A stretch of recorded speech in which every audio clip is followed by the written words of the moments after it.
ಅದಕ್ಕಾಗಿ ಏನ್ ಮಾಡಿದ್ರು, ಈ ಒಂದು ದೇಹ ತೊಳೆದ ಮೇಲೆ, ಈ ದೇಹ ಯಾವಾಗ ತೊಳಿತದೋ ಏನಾಗಬಾರ್ದು, ಆ ಒಂದು ವಾಸನೆ ಬೇರೆ ಕಡೆ ಬರಬಾರ್ದು. Hallelujah, hallelujah. ಆ ವಾಸನೆ ಬೇರೆ ಕಡೆ ಬರಬಾರ್ದು ಅಂತ ಏನ್ ಮಾಡಿದ್ರು, ಸಮಾಧಿಯ ಗವಿಗೆ ಆ ಒಂದು ಕಲ್ಲನ್ನು ಅನ್ನಿಸಿದಾಗ ಯೇಸು ಹೇಳ್ತಾ ಇದ್ದಾನೆ, ಆ ಕಲ್ಲನ್ನು ತೆಗೆದು ಹಾಕಿರಿ.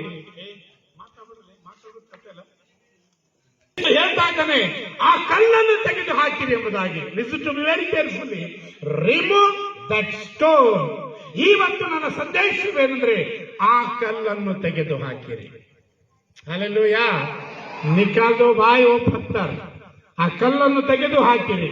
ಯಾಕೆಂದ್ರೆ ಯೇಸು ಅದ್ಭುತಕ್ಕಾಗಿ ಸಿದ್ಧವಾಗಿದ್ದಾನೆ. ಅಡ್ಡಿಯಾಗಿರುವಂತದ್ದು ಯಾವುದು? ಕಲ್ಲು. ಹಲ್ಲೆಲೂಯಾ. ಅಲ್ಲಿ ಅಡ್ಡಿ, ಇಲ್ಲಿ ಹಡ್ಡಿ ಅಲ್ವಾ? ಅಡ್ಡಿಯಾಗಿರುವಂತದ್ದು ಯಾವುದಂದ್ರೆ ಕಲ್ಲು. ಯಾಕೆಂದ್ರೆ ಆ ಕಲ್ಲು ತಾವು ತಂದಲ್ಲಿ ಹಚ್ಚಿದರು. ಅದಕ್ಕೆ ಯೇಸುಸ್ವಾಮಿ ಹೇಳ್ತಾರೆ, ನೀವೇನು ಹಚ್ಚಿದ್ರಲ್ಲ ನೀವು ತೆಗೆದು ಹಾಕಿ ನಾನು ಅದ್ಭುತ ಮಾಡ್ತೇನೆ.